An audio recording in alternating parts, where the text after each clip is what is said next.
Inath, can you just switch off your camera for 2 seconds? Sure.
Have to differentiate between the physical feeling. I mean, even sensory experiences are feelings, right? Touching something is a feeling, hearing something is a Mm-hmm. feeling, seeing something provides us with feelings.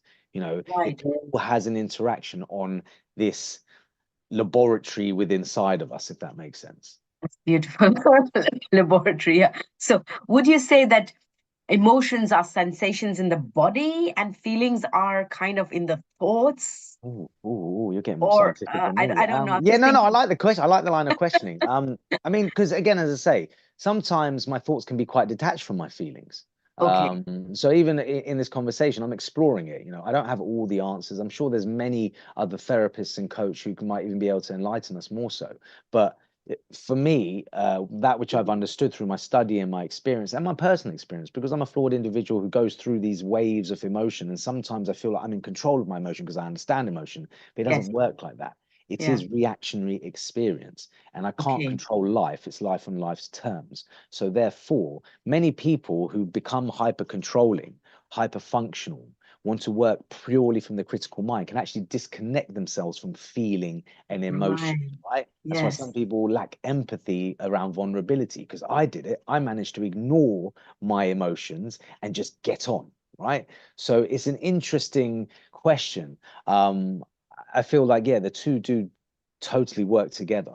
Because as I say, we're not compartmental creatures, we're holistic creatures. As we know now in the modern age, people are returning back to that idea, in the way that they treat themselves, therapeutically, medicinally, everything other, physically, spiritually. So in that sense, I don't think you can separate the two.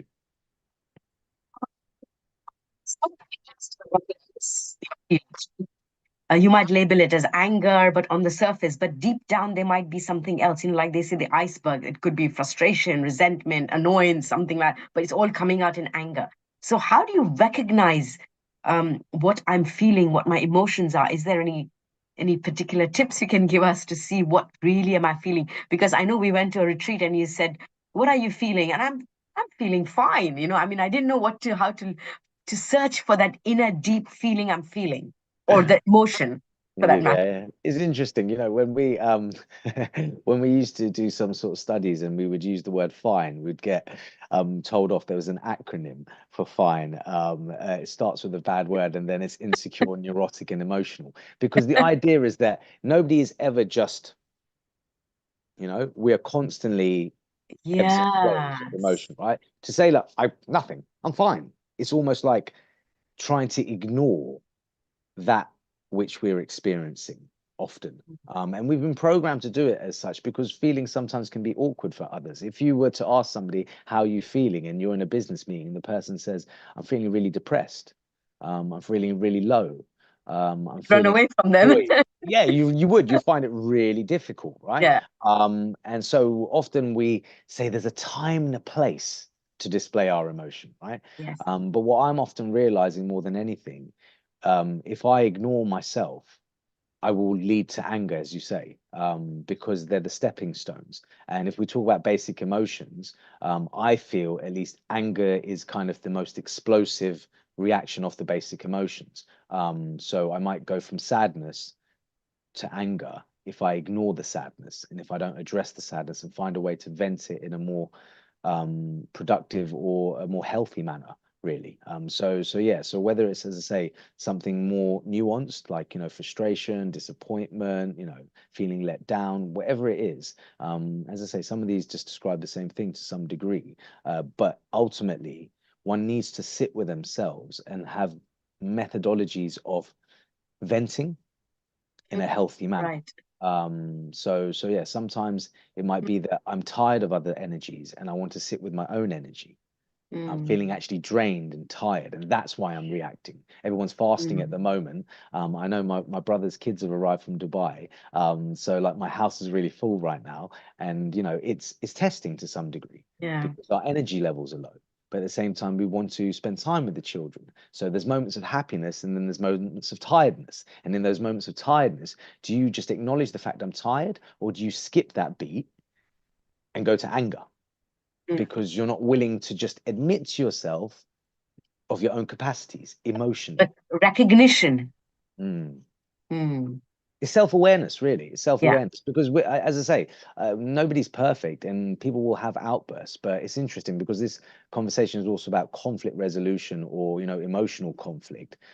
It's about how we then communicate it to the other person. Human beings will be very forgiving if we have understanding because we're going through the same thing. But when somebody else does not, firstly, forgive themselves Yeah. and therefore go to speak to the person to say, look, I'm flawed. This is what happened. This is my emotional reaction. Now I understand it. I've had time to step away from it. It's subsided in intensity. So now I can actually, it's a bit like a fire, right? Yeah. So, we all need heat when we feel cold, but I'm not going to stick my arm in the fire, right? No, that's So, true. in the same way, when you can handle the heat, like I say, when you can, get out of the kitchen and all that business, like, and you return to being able to be in the presence of that emotion, often you'll see the kind of as I say, the more subtle elements to it. Whereas if you ignore it, it usually will snowball. And then I use the analogy of a kettle often because then it just boils into anger because so many negative emotions now have compiled and you can't understand the subtleties of each one. So you just go straight to the basic hard emotion of anger. That makes sense? Beautiful. But we're all wired differently, right? So I might be angry, but I might not react in the same way. So our emotions and the ways in which we feel and react make us all unique in a way, right? So um, uh, 100%. Yeah, yeah, 100%. And I mean, it's interesting, even though I know sometimes it's cutting out, so I hope guests can hear all our questions. But so I'll try and reiterate that which I've understood. But like, so yeah, because anger, like you say, or any emotion, one might display it in a very extroverted, open, performative display. mm, Another might internalize it. The question is, when you deal with that person or either person, how do you react to that? And Mm. everyone's different, right? So I can give a Yes. small example. Don't know if the person's watching, so forgive me if I utilize their example without naming them, obviously, but they will know because I personally, I have sometimes a bit of an awkward reaction to someone who's shouting, let's say, right?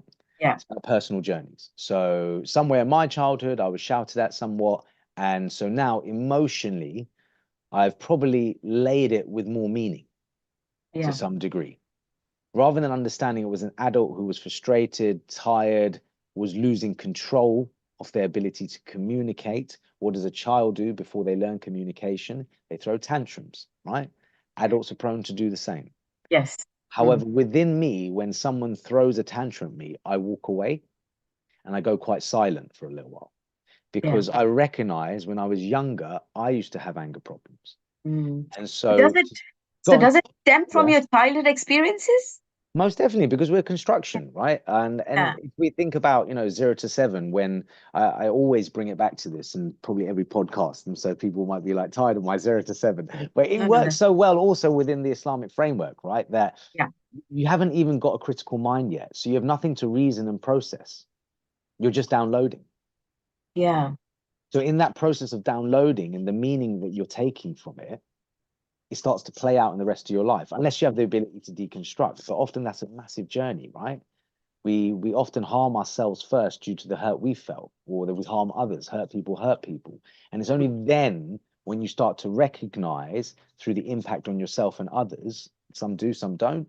But as I say, it's a journey. Within that, you start to recognize, okay, that's my reaction. And I can only control my reaction. It doesn't mean the person's a bad person. And now I can understand them a little better because when they're shouting, it's because they've lost control of their emotion. Have I ever felt like that? Of course I have. I've shouted before. The question is why this person gravitates to it so much. Can I help this person? Can I love this person despite the fact that when they are feeling these emotions that they escalate to anger? Can I help them understand the nuances and the stepping stones? Some people, as I say, it can be a great balancing act for others. Sometimes the Yeah. two of you have experienced things traumatically which just make you clash loads.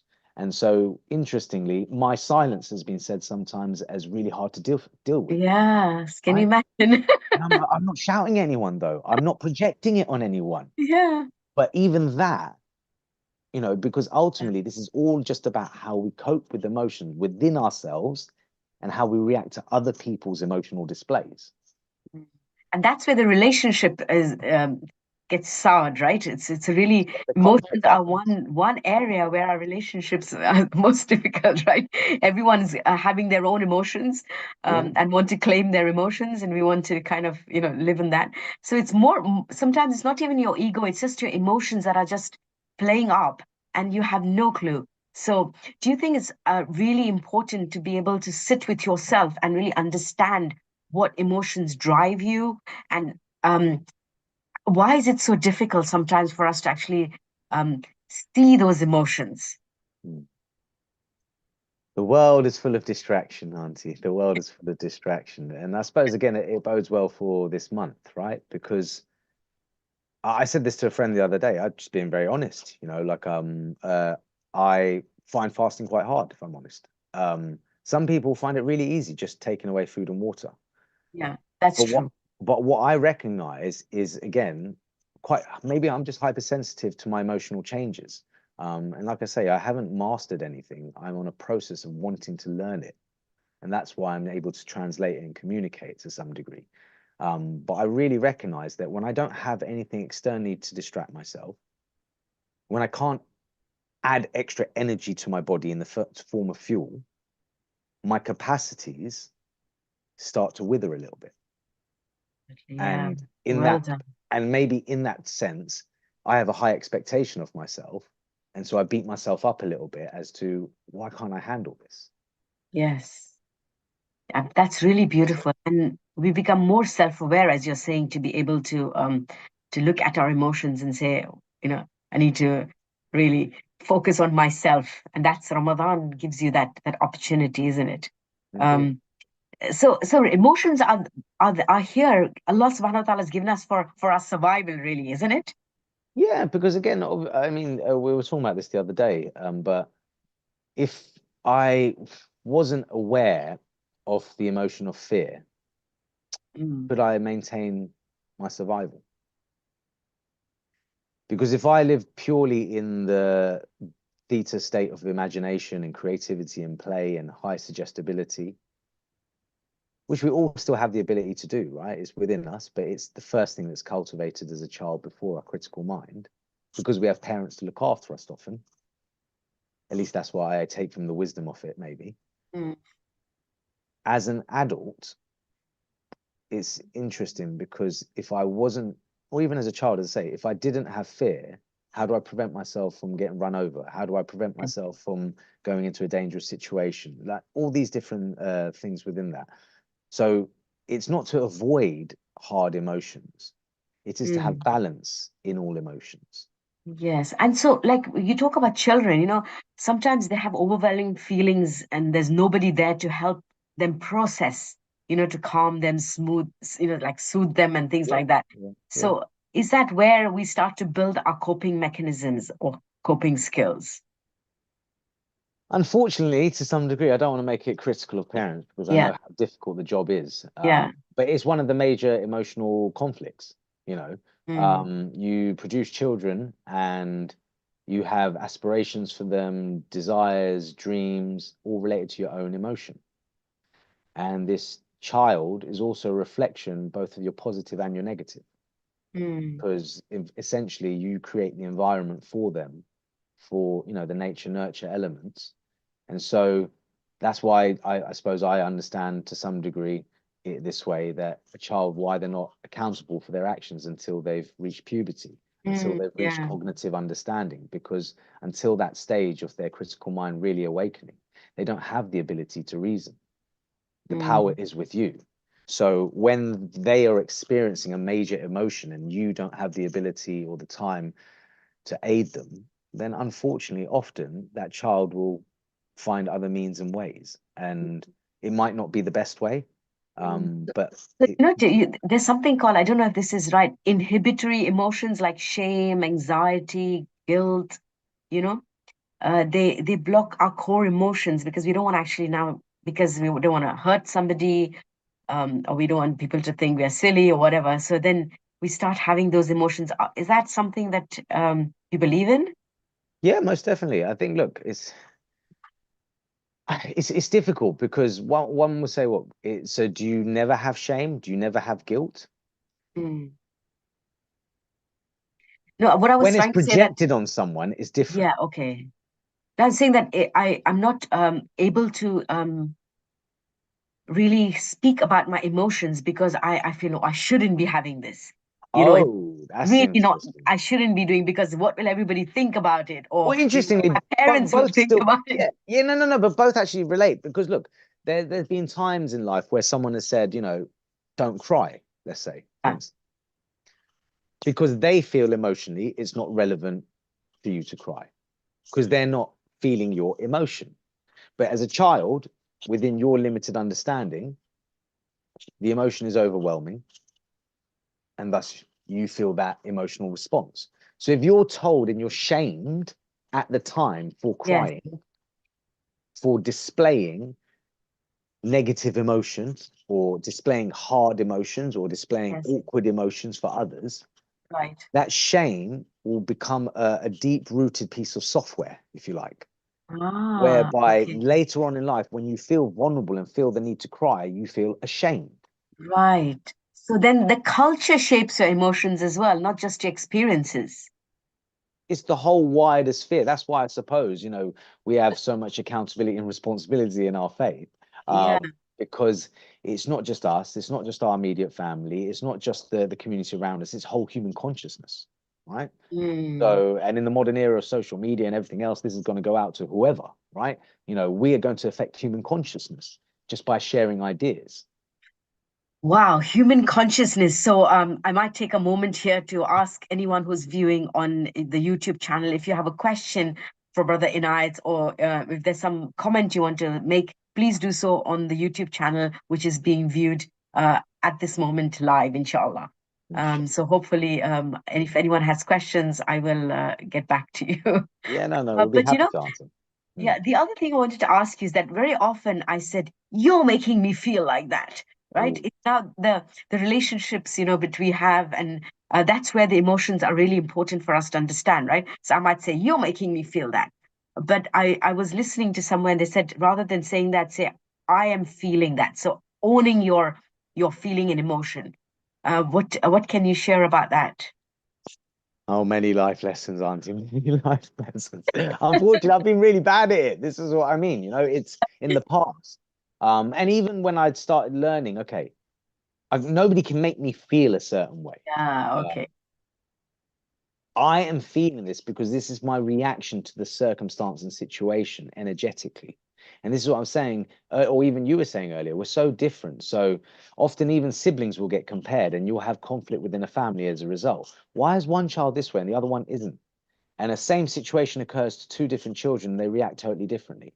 And then the parent is blaming the child, shaming the child, guilting the child for their emotional reaction. And Yeah. so this is why later on in life we often say, "You made me feel like that. You made me," because in those moments you weren't allowed to just process your emotion. Hmm.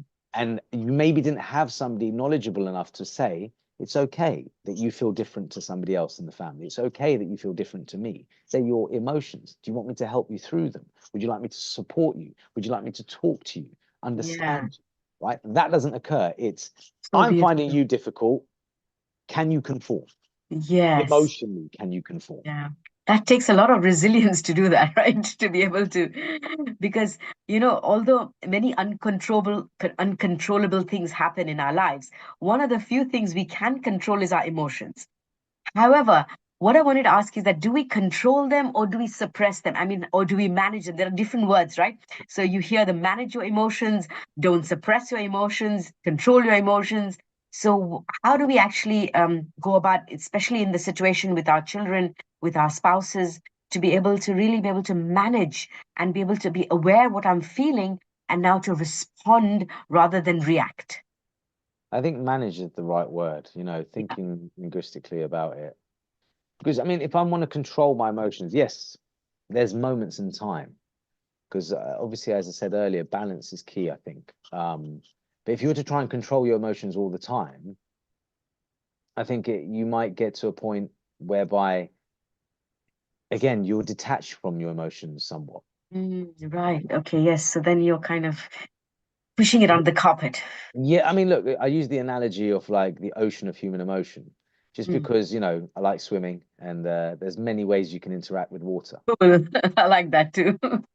So, for instance, let's take the idea of deep sea diving. If I have to control my emotion, I'm not going to deep sea dive, am I? Because in going to the Yeah. depths of your emotion, you have to accept there will be things that are going to be really difficult to control. And you just have to ride with the elements and control Mm. only that which you can, which is your emotional response Yeah. to the wider situation, right? You're trying to understand one emotion, and you might have a plethora of other emotions. You might have other feelings, other thoughts, but you're really trying to understand this specific emotion. And you don't want Mm. other things to distract you because your mind will do that often because it Yeah. finds that emotion too heavy. So sometimes you might distract yourself with pleasure, you might distract yourself with other things, Yes. rage, right? Yes. But Yes. ultimately, there is an emotion that you need to understand. So if we're only playing on the surface of the water, balancing and surfing and swimming, but we're not able to tread water, stay in that moment, and then even deep sea dive, how much can we truly understand these emotions? Or will we not just constantly skip, like just jumping from Wow. stone to stone? Yeah, absolutely. And when we dive in there, maybe we find loads and loads of corals and even pearls, maybe. I don't know. No, no, you're We right. need You can extend the metaphor because again, yeah. it's linked to all your memories. It's linked to Yeah, all your absolutely. visual And maybe some association. sharks there as well. Yeah, that too, because this is what I mean though. It's I mean, look, you can keep taking the analogy further and further. Why does Yeah. somebody dive with a shark but another one won't? Obviously, there's a danger there, but in understanding the nature of that animal, one can be be in that presence. Whereas I'm not going to jump in a cage with a shark, right?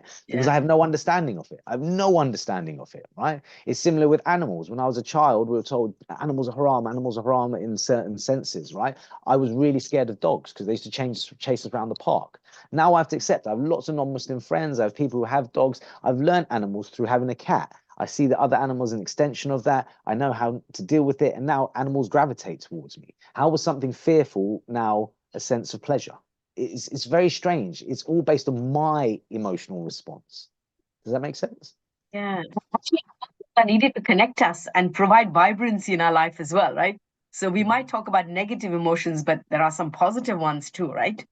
Yeah, and I think even like I say, whether it's negative or positive, because they are just waves and they Mm. pass once you allow Yeah, them to pass, right? Otherwise, it's like a dam. If I'm trying to control it again, it's all building up behind there somewhere, right?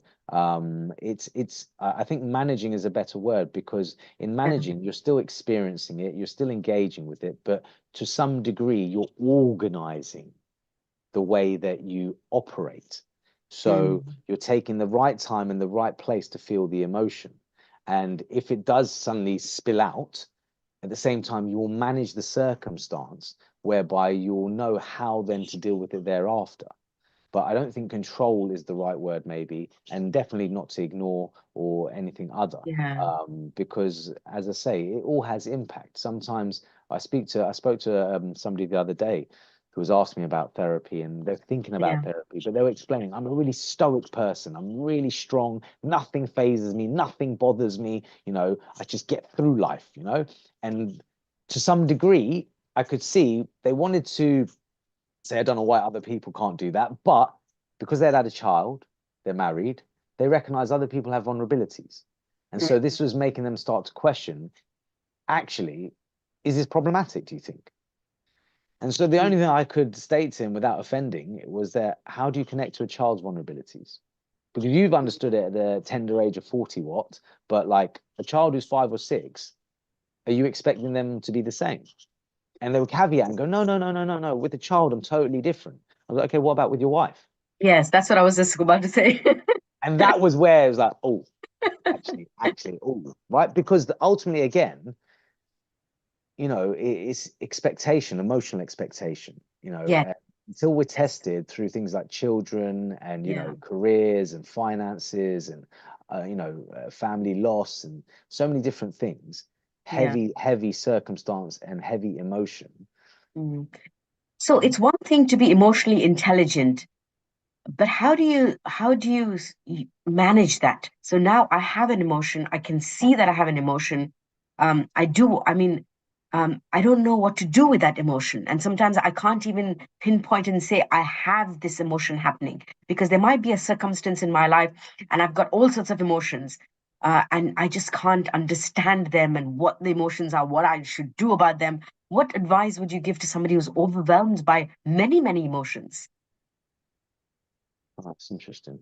If someone's really overwhelmed by all emotion, all emotion. The only thing I can think from the top of my head is that what was it in their childhood, again, that prevented them from experiencing emotions in a natural way? Who Right. was it or what was it that prevented them from expressing their emotions? Because often, like my professor will say to me, emotions are either in or out. Right. So that's why I started this conversation with, it's difficult sometimes to handle people who have really loud, open displays of emotion. Often we'll say they're overwhelmed and they can't handle their emotion, which arguably could be the case. But it's interesting because Mhm. I've done both. I've been a person who was at first very angry and outwardly displaying hard emotions. And to some degree, it enabled me to function like I'm fueling myself with anger and proving the world wrong. But in Yeah. that process, eventually I'm impacting a lot of people around me. And Yeah. at the same time, maybe because to some degree of faith or anything other that I've learned, I had some self-awareness. So in the back of my mind, I knew what harm it was doing, but I hadn't got the capacity yet to deal with all my emotions. So I went the other way, where I numbed myself, Mm. quietened myself, internalized everything, but then I started self-destructing on myself. All right. Does that Okay. make sense? Mhm. So making Mhm. bad decisions for myself Yeah, yeah. because I'm lacking love for myself. I'm Yeah. lacking understanding of the vulnerabilities and humility of what it is to be human. I'm trying to be Mhm. robotic, just get through it, So and that's once I not. understand it, how do I work on my emotional needs? So I mean, there's ample therapy. There's a Okay. plethora of ways. There's ample Right. methodologies. Um, first and foremost, like we're saying, expression. Okay. We all Acknowledge it. have Yeah. the desire to express ourselves and acknowledge what we're feeling. Mm. So you can do that with somebody else in terms of conversationally, Okay. or you can do it in the artistic sense, the A of ample, right? So sometimes people will journal, sometimes people meditate, sometimes people go for movement. Sometimes, we do visual art. It's all an Mm. extension of just expression, right? Right. Okay. And in that process, you get to cathartically remove some of the weight that you've been holding. Right. Okay. That's why people talk about I feel lighter after a counseling session or Yeah. something like that, right? Wonderful. Okay. But as a personal methodology, when you don't have access to, Yeah. therapy or a scholar or your best friend or Yeah. something, there are means and methodologies for us as individuals just to express Right. Okay. and So be those honest, right? okay, those little tips are useful because somebody like you said who doesn't have access and therapy these days is quite expensive as well. No, it is, Um, of course. so is there some coping mechanism that you could? But you're right, art and things like that help to quieten the mind. And so is there a difference when you have a mood and you have an emotion as such? So Um, telling the kids are moody. Yeah, yeah, no, I think the two are combined. I think the two are combined. They're just describing different states. So your mood will be um, kind of your energetic level in time. The emotion will be the individual feeling, right? So they can work, because if I'm feeling multiple emotions and I haven't got a means of letting go, often a mood will be created, right? Right. Okay. So Whereas now again, we have yeah. No, all I was going to say is, whereas again, if you work through those individual emotions, you might be able to shift the mood. mood, yes, absolutely. So there's one thing I'm having a mood or I'm having the emotion, but you don't live in a vacuum. You live with relationships and you live with people. So you might have people who are dealing with really difficult emotions and you have to deal with them. So how do you deal with difficult people having difficult emotions in that sense? The beautiful thing of being a difficult person myself. So, um, it's love. It's just love and Love, yeah. understanding. Because if you look at anything in life, right, when someone goes through a trauma, what's the first thing you do for them? You show them love, right? Yeah, that is a beautiful tip. Absolutely, yeah. But the And problem God is we is love.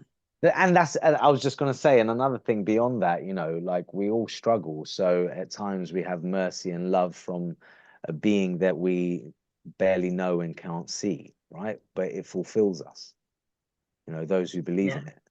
So that higher power being able to restore some form of love for yourself.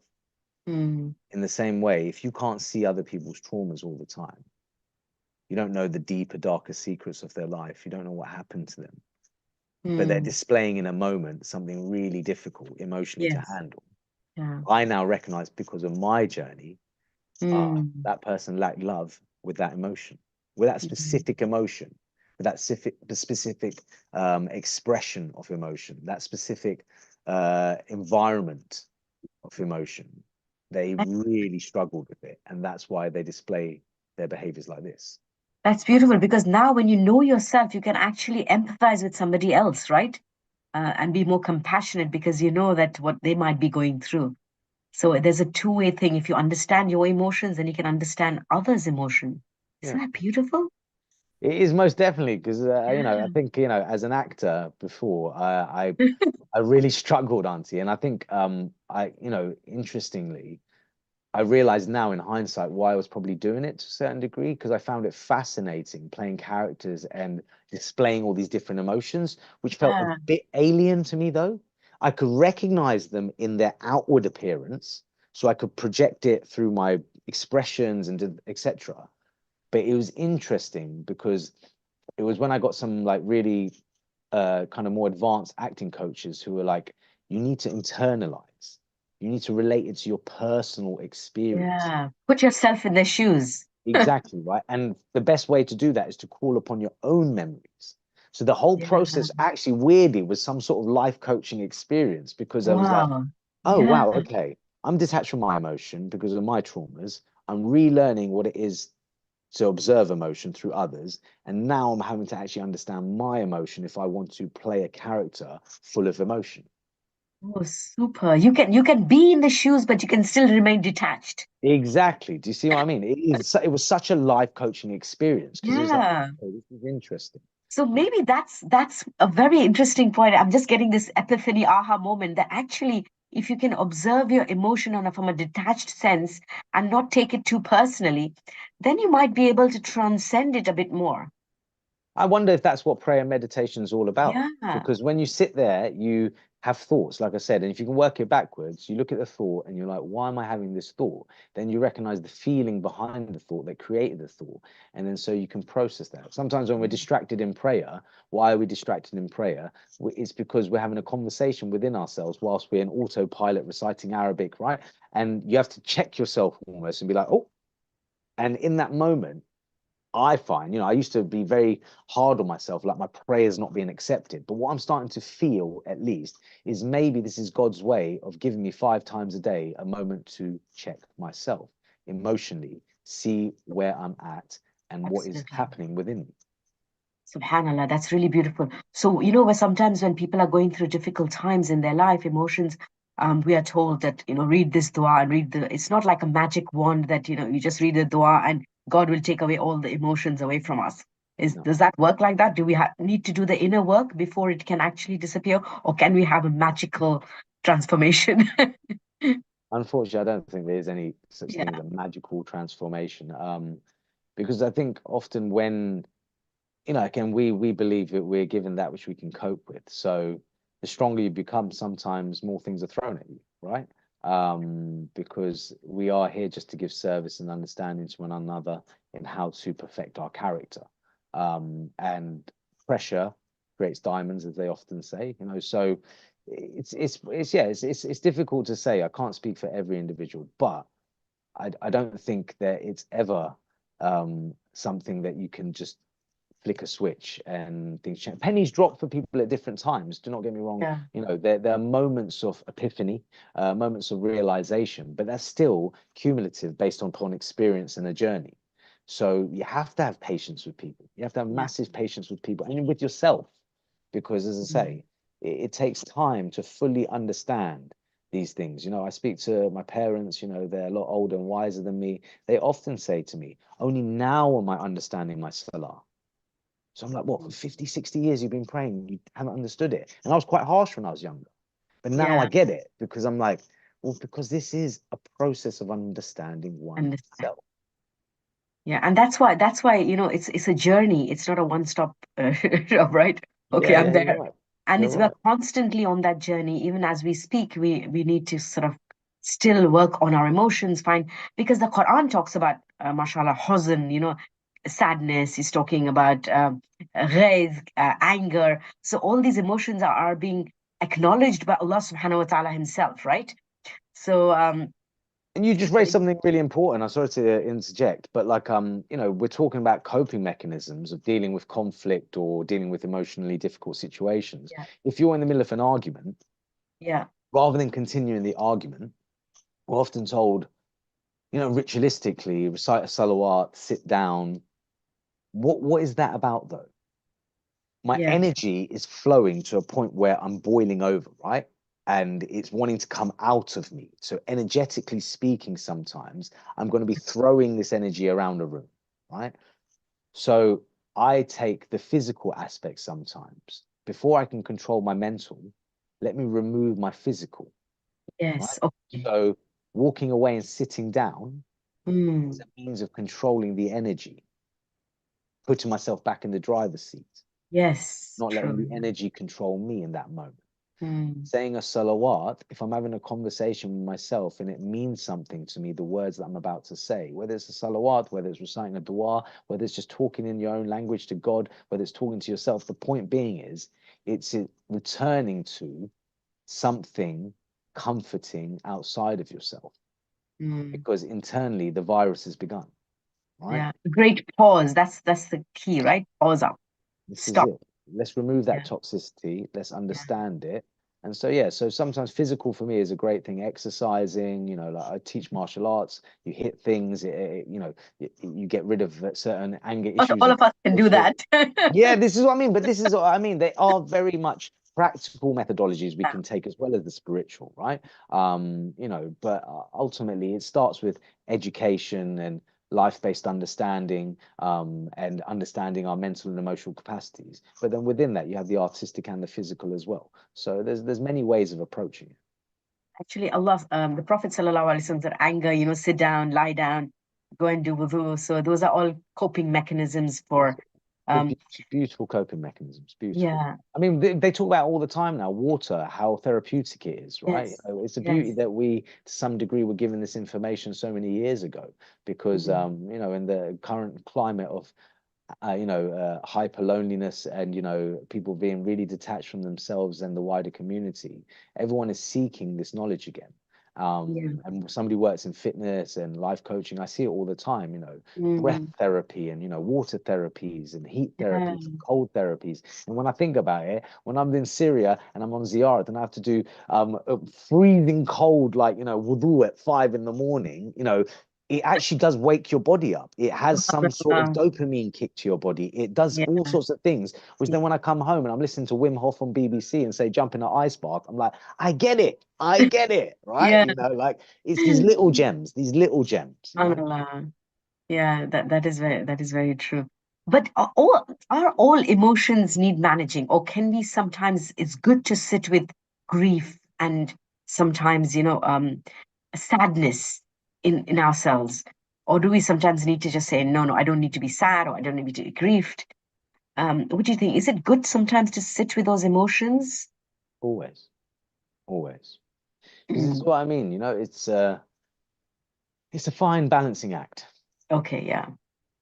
You know, Was again, these are not my um my wisdom or so it's not my kind of gems of knowledge, but rather just my interpretation, if you like, right? Why do we have 40 days to mourn? mm, yeah, true. Why do we have the story of Muharram? Mm, Ultimately, the only way I can think of it is that because it's a balanced way of approaching grief, yeah, because you have to understand it. You have to let it pass through you. You have to process the change. Your life's not going to be the same. If tomorrow I lose a loved one, if I mm, don't grieve over that person, how much love did I have? yeah, So sometimes there's a beauty in displaying even those harder emotions because it tells you that you cared. mm, You can't have happiness without sadness. You can't have yeah, sunshine without rain. The world absolutely. is antithetical like that, right? If Yeah. you had pleasure all the time, which some people do, well, that's why they go crazy, right? The Mm, novelty wears off and there's nothing else to live for.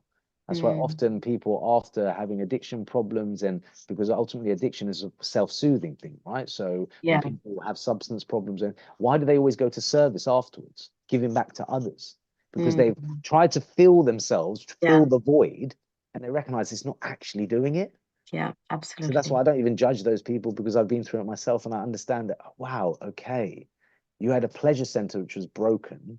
You thought by fulfilling it constantly, maybe because in your childhood you experienced things where you weren't allowed to be a child and weren't allowed to experience the emotions of pleasures as much because you're hyper vigilant, because you're made to be an adult too early, all these Yeah. different things. You've got to give so much understanding to people. When you see them in a moment, you think they're broken or they're Mm. troubled or anything other. It is merely a lack of understanding the process of what it is to be human and emotion.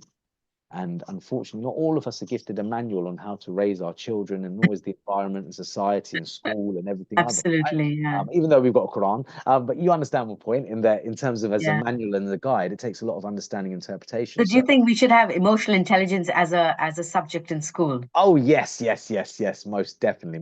That's why I left being a teacher, because I thought technically this is what I'm doing now, right? Because it's Yeah. ironic. We're teaching them how to be factory workers, cogs within a system, Yeah. right? Make the economy run. Yes. Yeah. So Capitalism continue, coming out. consumerism continue. But in terms of, like you say, like I've met many, many, many high flying people with no emotional IQ, and then their children Mm. have to come to me for therapy. Mm. Yeah. Again, and I'm not holding it against them. It's No, just no. interesting to observe, because we all have a capacity for certain skills, and other ones we might find a little bit more difficult based upon our experience and our journey. And they just Mm. weren't equipped with those tools as yet. But that's why maybe they're given children of that nature, because yeah, the only way I can think of it is that, some people I meet who are like, you'd be an amazing parent, and they're not a parent. And then another person you look at and you're like, they're really struggling, but they have children, right? Mm. Why is that? Because this is all a refining process for us. Mm. Maybe some lessons you've already learned, so you're given a different set of struggles. Maybe another Mm. person hasn't learned that lesson yet, so they're given a different set of struggles, right? And it's Yeah. similar with, parents, wives, husbands, friends, or anything other that we're finding difficult.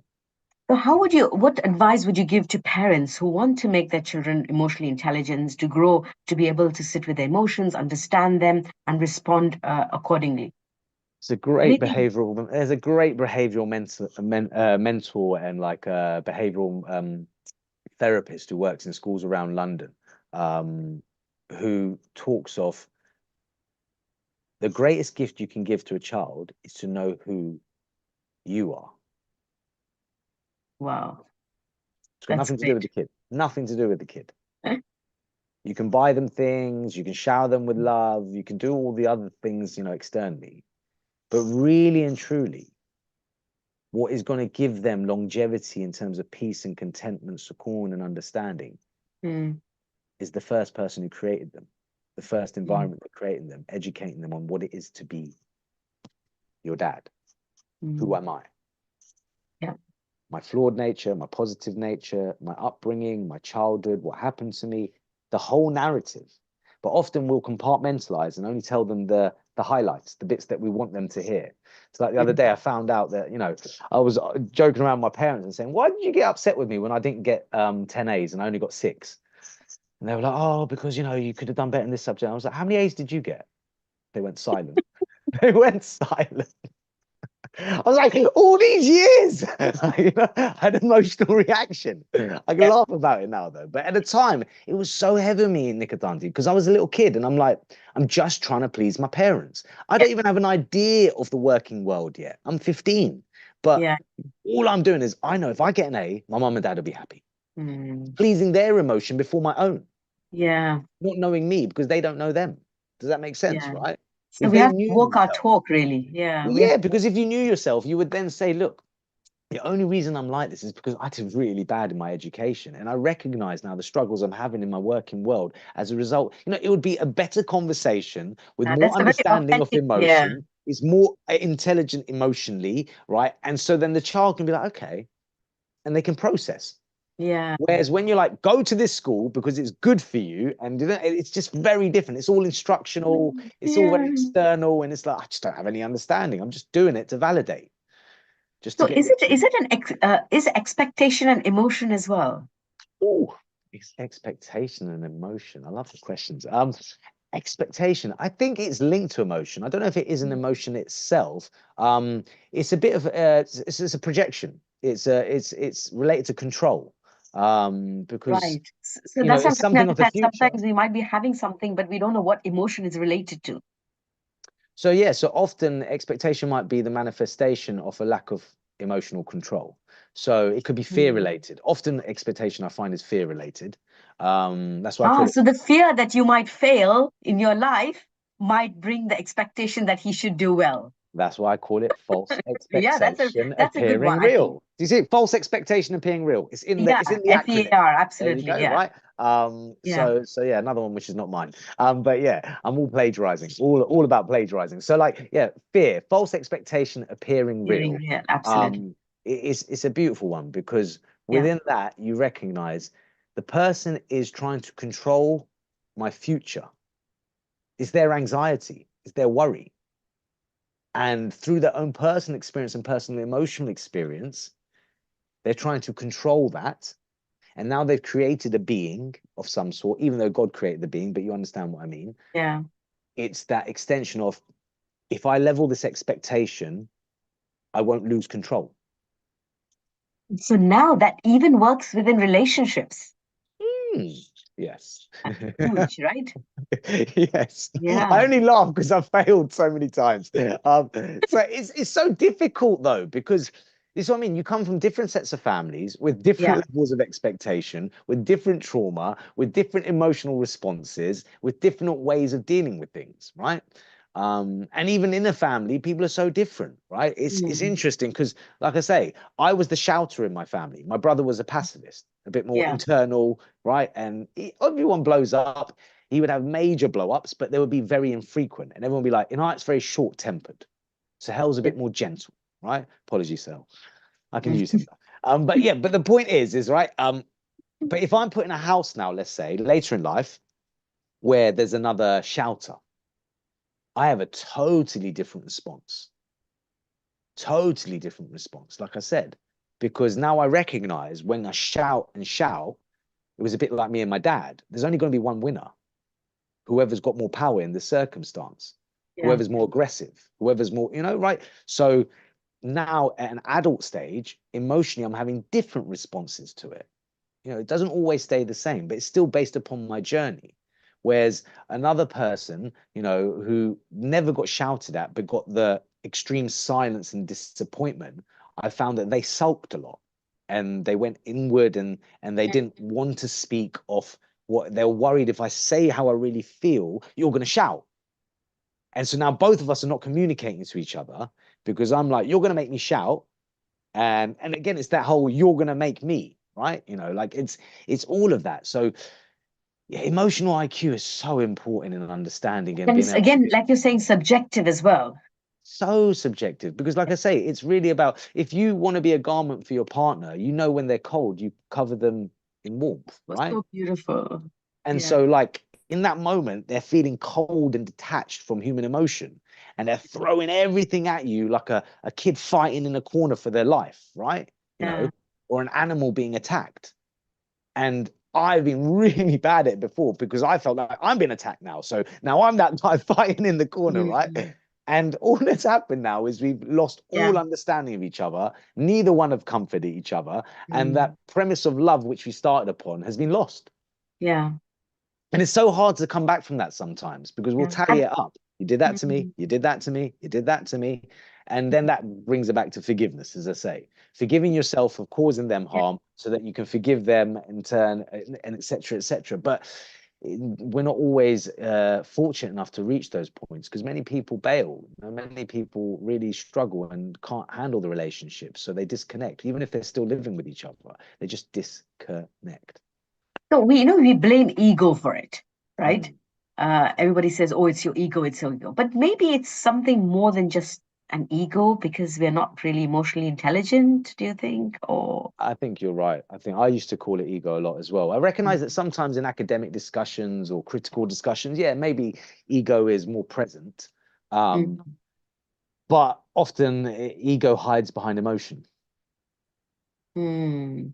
because, That, yeah, you're trying to rationalize yeah, your feelings, right? You're trying to present them in a way that is a bit like a lawyer. You can't contest the way I've put the pattern of the argument together. Don't find the holes because then you'll find the emotion, right? And some good people are one. very good at that. Some people are very good at that. Good one. So, do you think like it's a muscle that you build over time? Like you are you're observing your emotions, you're managing them, and then you're getting better and better at it. Would that be something that would be happening in our lives, or Yeah, definitely, it's definitely. never? Mm. I like you're a catalyst for analogies, Auntie. The gym, right? You go to the Yeah, gym, you build on your muscle, right? yeah, You that's right. and every time you go to the gym, if you actually want development and growth, you have to go to failure often, right? So you have to go Mm. to a point where it hurts, where it burns, where it aches, Mm. etc. Right? Even in minute degrees, because you don't have to always go to burnout. But the point being is that if you want to build muscle, you have to tear the muscle, right? So in the same way, it's important for every individual to have that ability to push themselves to the point where they can really understand their own vulnerabilities if they want to Yeah. strengthen, if they want to Mm. strengthen, right? And Yeah, that's why it's that's a still big if. focusing on oneself. Yes. It's still Yeah. focusing on oneself and how Yeah. much you want to build your own emotional muscles. And Um, what you're saying is so beautiful, and yet most of us are kind of oblivious about it and don't really want to go down that. Why do you think? Is it something scary, a path, or is it something that we just don't know is so important? I think it's a bit of both, Auntie. I have to take gratitude in my circumstance.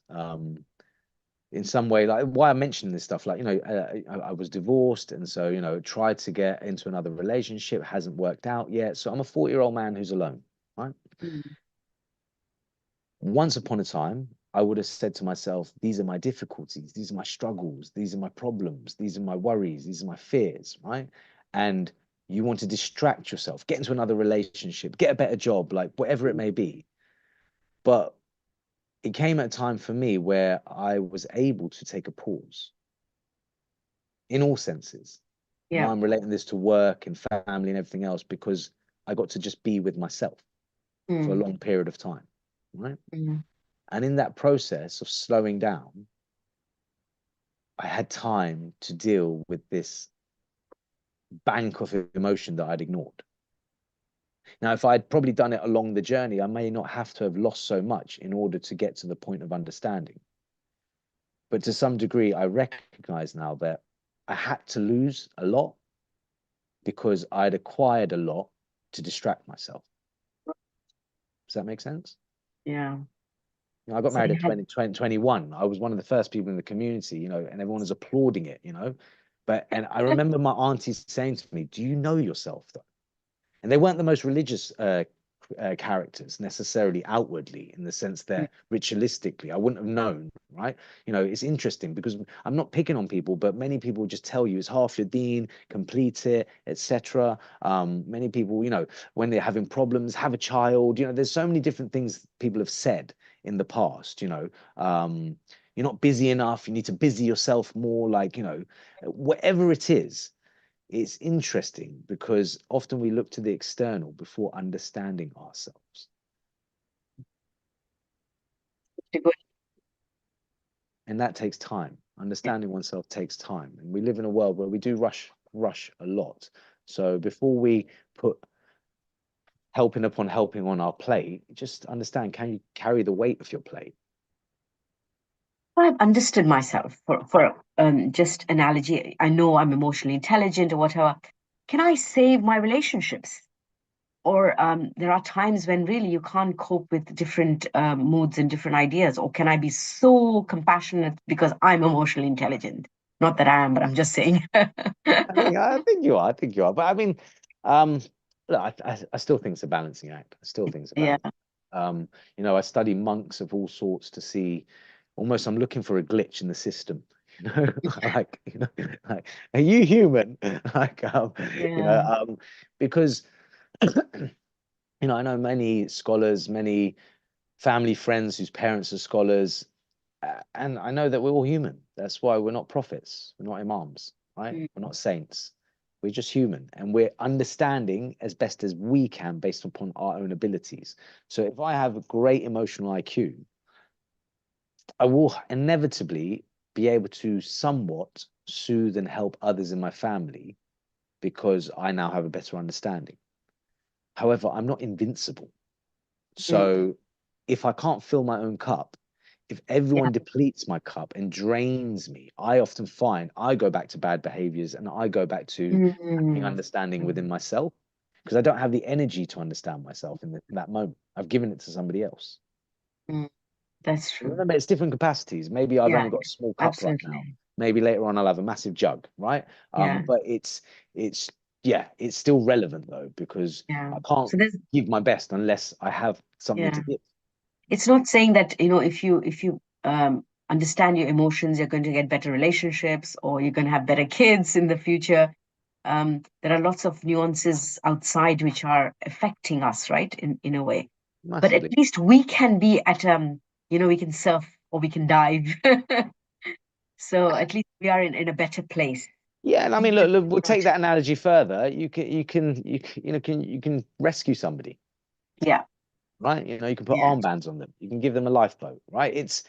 But ultimately they need to climb in, they need to swim, they need to do something of their own nature as well, and if their own ability, right? But Mhm. I would argue that obviously having somebody with emotional intelligence within a household will create an energetic ripple effect. Ah, true. Question is Yeah. though, if you think again like expectation that you can cure everybody and you can control Mm, everything and you can make everything no. perfect, we talked about this the other day. Why would certain prophets, have children who are bad? Mm, How do we understand it? I still don't understand it because as someone who's trying to advocate to parents, there's a perfect methodology or there's a right way of being. I yeah. recognize that, but hold on a second, Nabi Nuh's son didn't even get on the ark. Mm, yeah. Nabi Yusuf's brothers threw him down a well. Like, Hmm. what are the reasons behind that then? Is it bad parenting? What is it? Is it lack of emotional understanding? Like, how do we make sense of this? Other than, as you mentioned, that the world has lots of factors affecting us. And if it wasn't for your individual input in that person's life, how do you know they wouldn't be worse? Mm. And also, then again, the emotion, oh, I should have made this work and I could have made the relationship work. It's all again playing on your emotions, right? But sometimes you can't just be a doormat all your life, I suppose, Yeah, in a most sense. And definitely. lots of people have said that, how long can I be emotionally intelligent and keep being a doormat? Mm, So I think at some point you need to move out. But I really appreciate all the beautiful tips that you've given, analogies that you've given, because I'm just thinking if I can be emotionally aware of myself, I can be spiritually uplifted as well in a way, mm, right? Because the mm, emotion are sitting with my spirit, with my mm, heart, mm, and then I can maybe transcend into a better spiritual place too. And like you said, my prayer can be improved. I cannot be so resentful and get rid of all those things that are coming in, are veiling me between me and God in a way. most definitely. Because if we understand God as just the most merciful, forgiving creature, let's take away the punitive. Because I Mm, think sometimes there's a lack of understanding around the punitive from my layman understanding, because I don't understand it still. But I try to understand it for myself in that I like to think more now punitive stuff as discipline rather than punitive. mm, Because ultimately it benefits me. You know how we say God doesn't need your prayer? But if yeah, that's the case, then the punishment essentially is the lack that I will have by not doing the prayer, not mhm, actually something greater. I could be completely wrong, but it's for me, it's sometimes it's really hard to understand.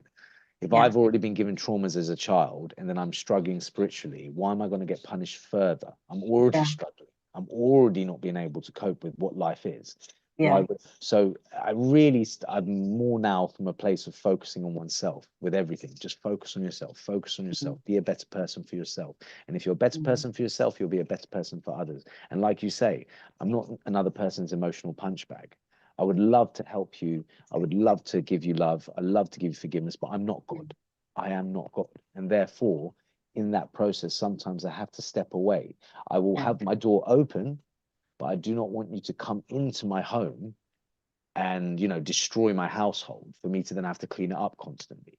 Right? mm, If you can come into my home on my terms and appreciate and respect who I am, then yeah. I'll always have my door open. Does that make Mm, sense? mm. One last thought I was thinking is how much of this thoughts affect our emotions. Do we, because we have so many plethora of thoughts which we don't even need in our brain.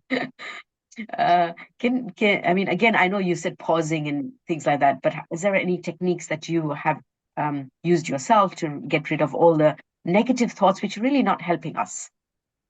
Yeah, we're getting into hypnotherapy stages, Auntie. Oh, wow. You do that as Yeah, well? yeah. I mean, this is something which has helped me massively. I mean, 90% of our mind or our brain apparently is subconscious. Subconscious, yeah. Only 10% is this critical voice, which is talking constantly to our Yeah. nervous system, Yeah. right?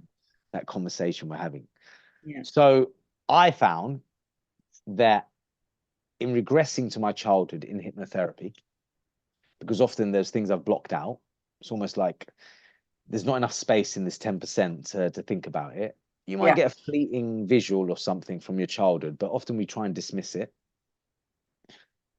In going back to my childhood in a state of hypnotherapy, Yeah. because it puts to sleep the critical mind, it allowed me to process emotions as a child that I'd Wow. misunderstood. Okay. Right. I fully misunderstood them.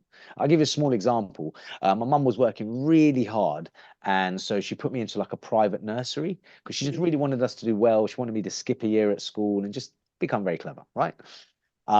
So in that process of academic achievement, and obviously she's a migrant, so she's really trying to work now when, my dad's working. I remember getting left with a headmistress. The school had closed, all the kids had been picked up, and I'm standing at the gate with this random headmistress. And it's my first year at the school, right? So I haven't built a rapport with her. She's a huge lady. I'm a tiny 3, 4 year old boy. And I'm like, where is my mum?